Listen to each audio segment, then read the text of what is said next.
एक बंदा ऐसा था जो इतनी इबादत करता था, याबुदु रब्बहू, अपने रब की इतनी इबादत करता था कि रूहुल अमीन उससे मोहब्बत करने लगे, हैरान होने लगे, यार इतनी इबादत करता है। फता अज्जबा जिब्रील हैरान हो गए, इतनी इबादत करता है। एक दिन हजरत जिब्रील को बड़ा प्यार आया, फस्तअज़ना जिब्रील फी ज़ियारती, हजरत जिब्रील रब की बारगाह में कहने लगे, मालिक फलां बंदा जो है ना, वो जो मस्जिद नूर में बैठता है, मिसाल दे रहा हूं, बड़ी तेरी इबादत करता है, मेरा जी चाहता है उसकी ज़ियारत ना करके आऊं, उसकी ज़ियारत ना करके आऊं। हजरत जिब्रील ने जब ये बात की ना, रब ने फरमाया तुझे इजाजत मिलेगी, अज़ीना लहू, इजाजत देते हैं, बिशर्तिन, लेकिन एक शर्त है। क्या शर्त है? का अन यंजुरा फिल लोहिल महफूज, लोहे महफूज में उसका असल, उसकी जो किस्मत है ना, तकदीर है, जरा वो देख लो। जब हजरत जिब्रील ने लोहे महफूज में देखा ना, तो कहते वहां तो उसको शकी लिख दिया था, बदबख्त लिखा हुआ था। हैरान हो गए, जमीन पे उतरे, उस बंदे की तरफ गए, सलाम दुआ के बाद उसे बताया मैं जिब्रील हूं। वो फिर भी उसकी इबादत में लगा रहा।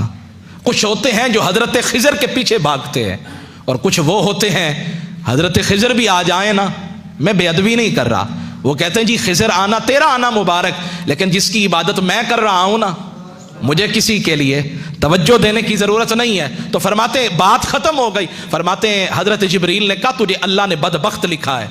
वो पता क्या कहने लगा? अल्हम्दुलिल्लाह, नहीं सुबह ऊंची वाना सुभाना, हर हाल में राजी रहना, जैसे तू राजी वैसे मैं राजी। कहने लगा अल्हम्दुलिल्लाह, या अल्लाह तेरा बड़ा करम है, कम से कम लिखा तो है ना, बदबख्त लिखा तो है ना कुछ तो लिखा है। इधर लिखे फिर भी तेरी मर्जी है, इधर भी लिखे तेरी मर्जी है, कम से कम इतना तो दिलासा है कि तूने लिखा है।